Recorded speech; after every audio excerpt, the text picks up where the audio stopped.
Thank you, Holy Spirit.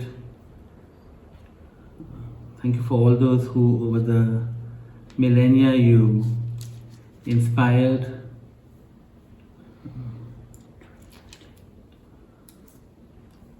including in poetry, to write these psalms, and they're such a blessing to us. So continue to speak to us this morning. In Jesus' name, Amen.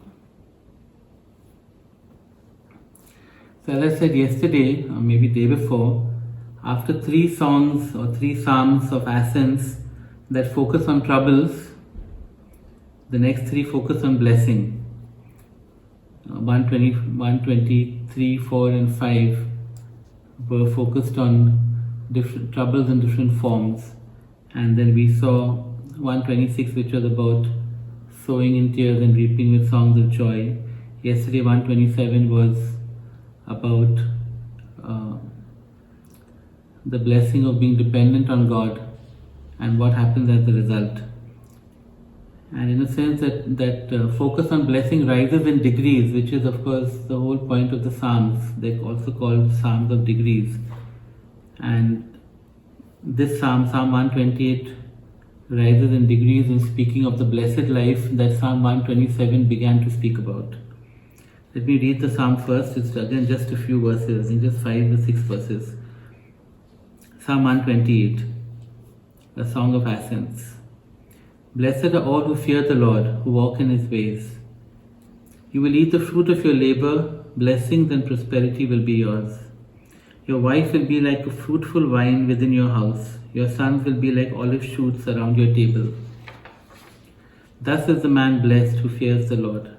May the Lord bless you from Zion all the days of your life. May you see the prosperity of Jerusalem, and may you live to see your children's children.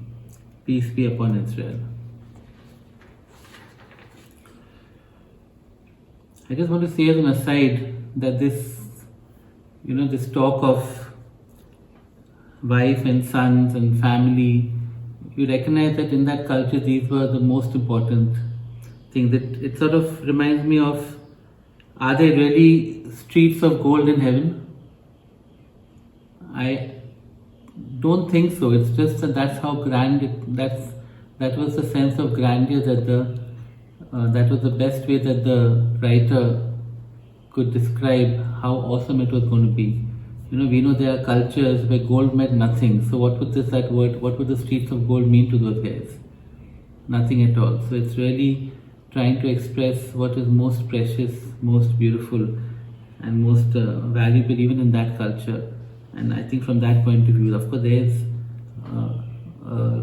is a literal meaning to it, but it's also trying to express the nature of blessedness. Okay.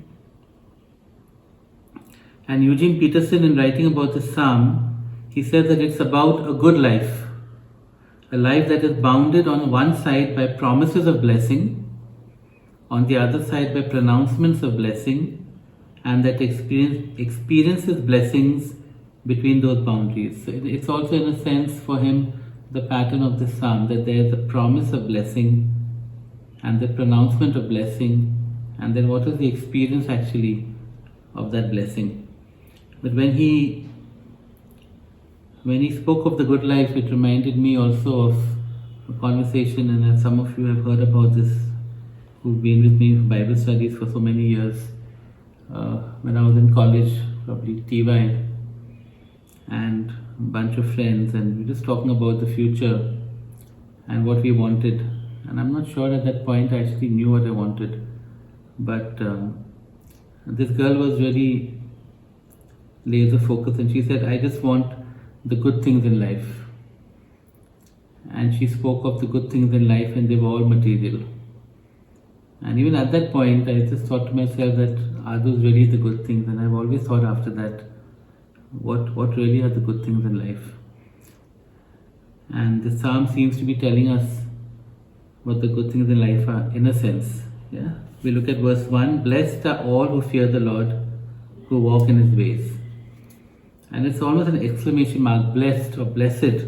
How happy, how blessed are those people. Who are those? Those who fear the Lord. those who have that sense of reverence and awe, which can physically manifest as fear and trembling. But it is not to be afraid of the Lord. I've said many times that when Moses comes and to the people and tells them that God is going to give them the 10 commandments, he said, I have come, do not be afraid, I have come that you may know the fear of the Lord. And so the difference between being afraid and having the fear of the Lord, that sense of reverence and awe. And physically you may even feel it as if you're afraid, but God does not want us to be afraid, of course. He does not want us to be afraid of Him, but He does want us to fear Him. And this whole aspect of fearing the Lord has really got a bad rap in the church, with the focus on God's love and grace and mercy and things like that. But I think the more that I look at results and consequences, it appears to me that because we're never finding the balance. We have to assume that Jesus found that balance between talking of God's love, but also of fearing the Lord and holiness and grace and things like that. And we always struggle to find the balance, and I think we never succeed. But if we are to go tip on one side rather than the other, I'm beginning to realize that it's better to tip on the side of the fear of the Lord and the fear of His judgment and the calls to holiness, even though they curb our freedom, than to tip on the side of God's love and grace and mercy that results in indulgence and compromise. And we are seeing the effects of that really all over the world and within the church. It's a blessed are all who fear the Lord. That is the attitude of the pilgrim toward God. Because he fears the Lord, because they fear the Lord, were they even going on this pilgrimage and would go on it at least thrice a year. Okay? The one who fears the Lord, who walk in His ways. You see, the pilgrim does not just observe God's deeds and enjoy the results. That's also a good thing, to be able to see what God is doing and praise Him and enjoy those results. He walks in His ways, which means in His commands, His directions, according to what is on His heart. And actually there's a contrast in this verse and Psalm 1 verse 1, where the Psalms begin with the phrase, blessed is the one who does not walk in the way of the wicked. There was the way of the wicked and there is the way of the Lord. And the pilgrim is the one who fears the Lord and is manifested in choosing to walk in God's ways, in His commands, His directions, but really according to what is on God's heart. That is the promise of blessing that Eugene Peterson talks about. Blessed all who fear the Lord, who walk in His ways. What is the experience of blessing that they have? You will eat the fruit of your labor. Blessings and prosperity will be yours. I look, and there are two verses actually about describing the experience of a blessed life, and the description is a rather ordinary one, which in one sense is what makes it so extraordinary. What is actually important?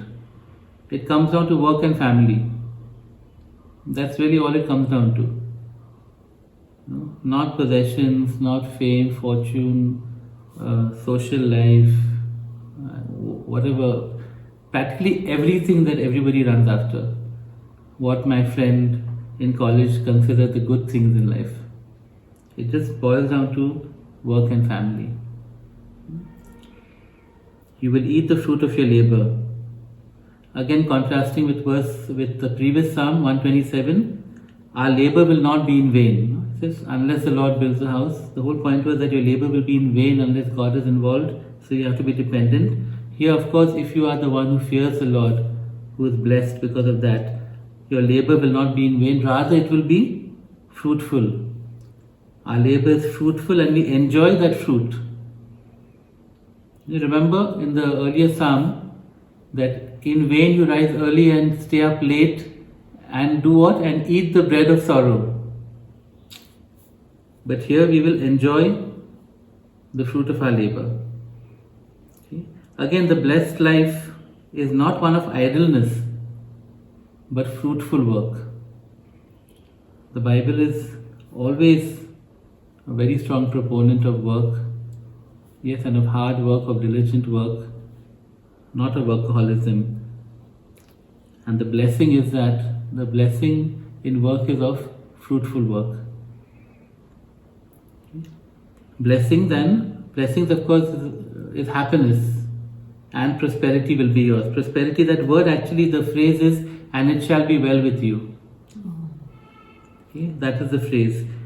It shall be well, it shall be pleasant or agreeable or good. And it's the same word that's used in Genesis 1 again and again. And God saw that it was good. Therefore, this prosperity is not our circumstances or possessions. When we think of prosperity, we think of possessions. We think of money in the bank.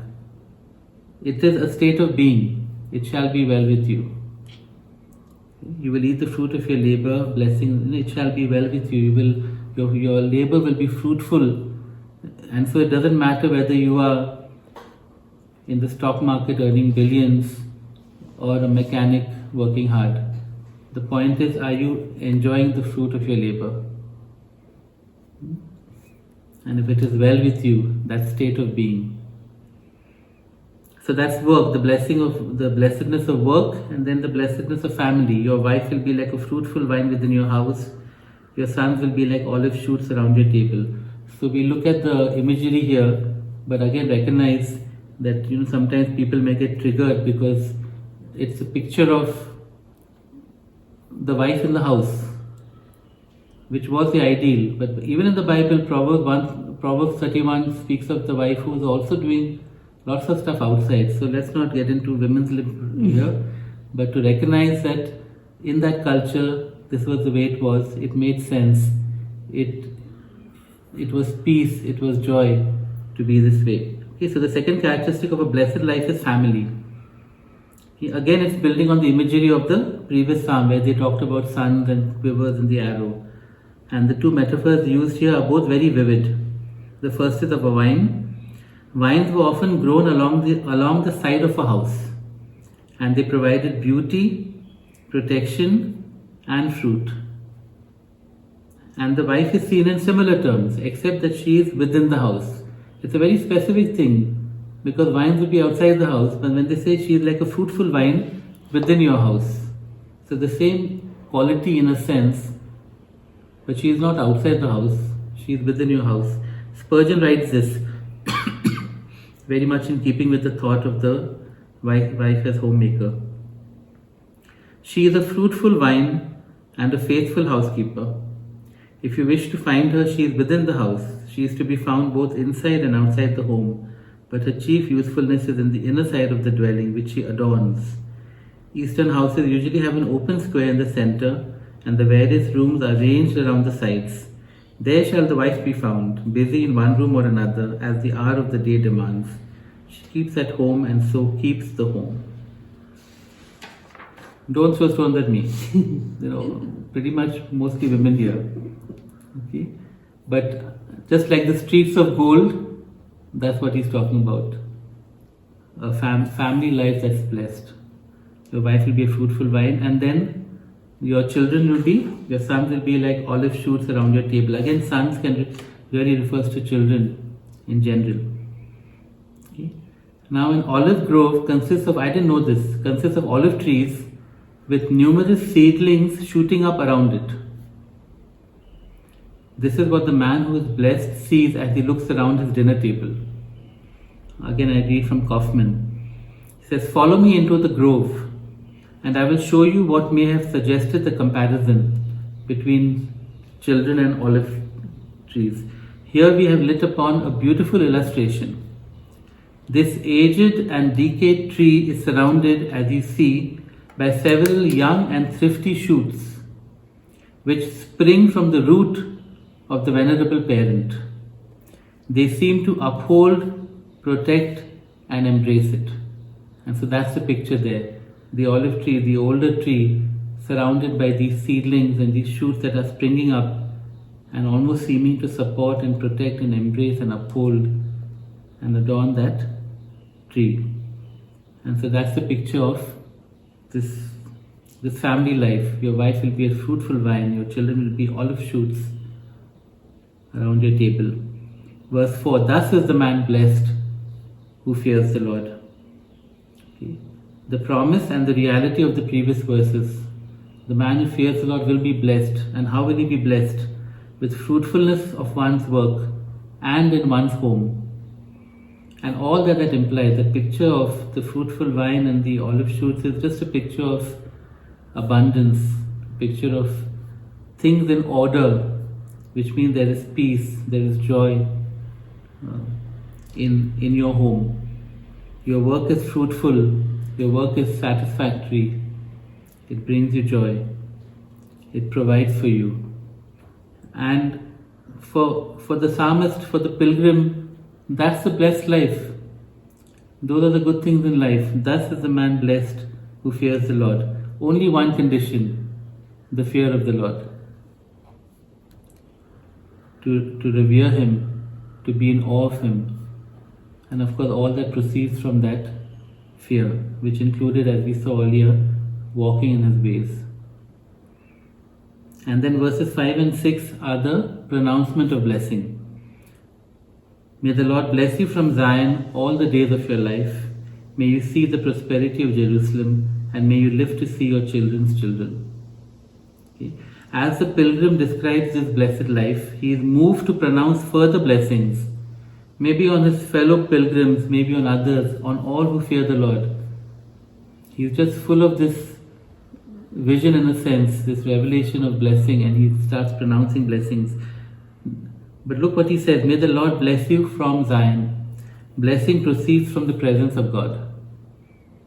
And I think that's why the fear of the Lord is so important. The walking in His ways is so important, because then we are in His presence. We're in the place where we are meant to be. Your blessings proceed from the presence of God, from His heart, from His dwelling place, that is Zion. And they need not be erratic and sporadic, but continuously flowing all the days of your life.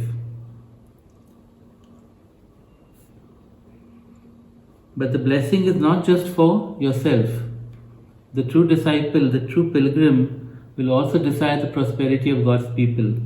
May you see the prosperity of Jerusalem. We desire the prosperity of His people, of His church, and I do believe, as so many do, that we have to seek the prosperity of Jerusalem itself, the very city, because it's on God's heart. Not just the fact that Jerusalem also represents the church, but also the physical place. Okay, again, the emphasis on the corporate, which we've seen several times now in these psalms. Okay. Even in a psalm like this that focuses on the blessedness of an individual life, even there we see this emphasis coming in of corporate worship, of corporate blessing. And finally, the blessing of long life. May you live to see your children's children. Of the enjoyment of generations of relationships. And we see this is a degree above the blessing of the previous psalm, which was saying that may your children be blessed, or may your children give you honor. But now it goes a step further, to your children's children. And finally, peace be upon Israel, which we've seen earlier is a prayer as well as a blessing. May there be peace upon Israel. You're both crying out to God, but also pronouncing upon the nation. The blessed life doesn't just include yourself and your family at peace. It includes God's people at peace. In conclusion, the blessed life is really a very simple life. Fruitful work and fruitful relationships flowing from the fear of the Lord. A number of F's over there, it just happened by chance. Fruitful work and fruitful relationships flowing from the fear of the Lord.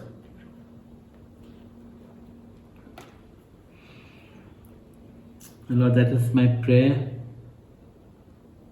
for each one of us.